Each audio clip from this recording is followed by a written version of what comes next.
The shadow beneath the tower. I don't remember exactly when it started. Perhaps it wasn't a single moment, but a slow, creeping silence.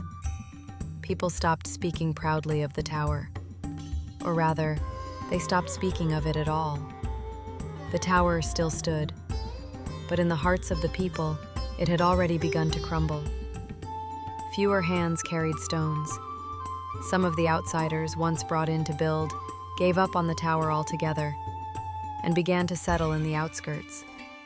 There, they sang songs in languages we didn't understand and shared meals in ways unfamiliar to us. The city grew quiet, but it wasn't the quiet of peace. It was the hush of something hidden. People's faces lost their light. Eyes no longer met. Smiles disappeared. And then came the next election.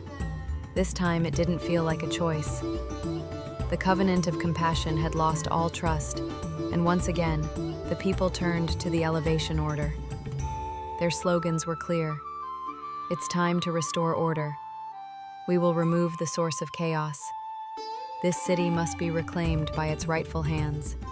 People cheered, but for the first time, I felt afraid, because they never clearly said who the source of chaos really was.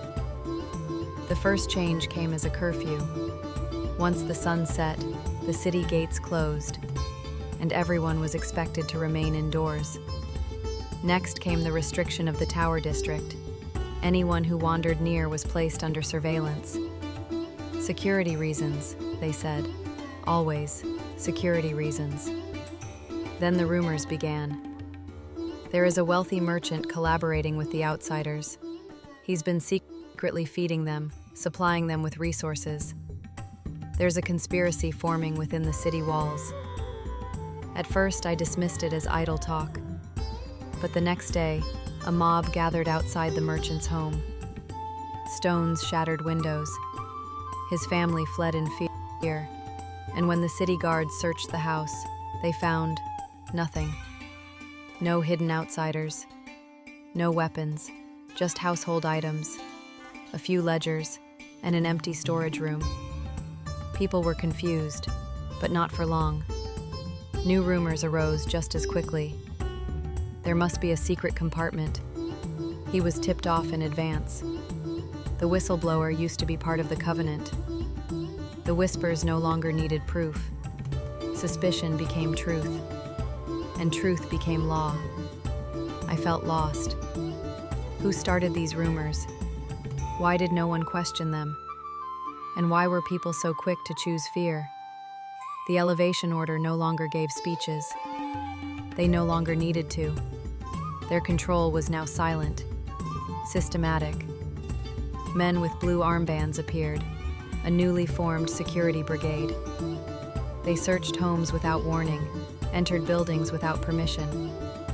To identify unauthorized residents, they said, "This is for everyone's safety." The words were repeated so often, I no longer knew who first said them. The outsiders began to vanish, the original citizens grew quiet, and the city, once again, fell into silence. But this time, a deeper silence.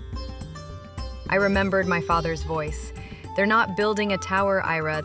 They're fixing your eyes on the sky so they can change everything on the ground."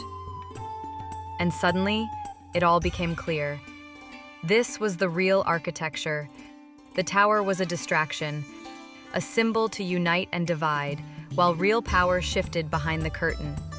They turned beliefs into noise, laws into walls, and fear into structure. But no one spoke of it. No one looked at the tower anymore. Now, everyone's gaze was cast downward. Everyone walked quietly. Everyone was watching everyone. And I wanted to speak. I wanted to ask questions, but I couldn't, because by now, I didn't even know who might be listening. A new chapter is coming. The tower is preparing to fall. And when it does, the collapse will not just be of stone, but of everything we once called ourselves.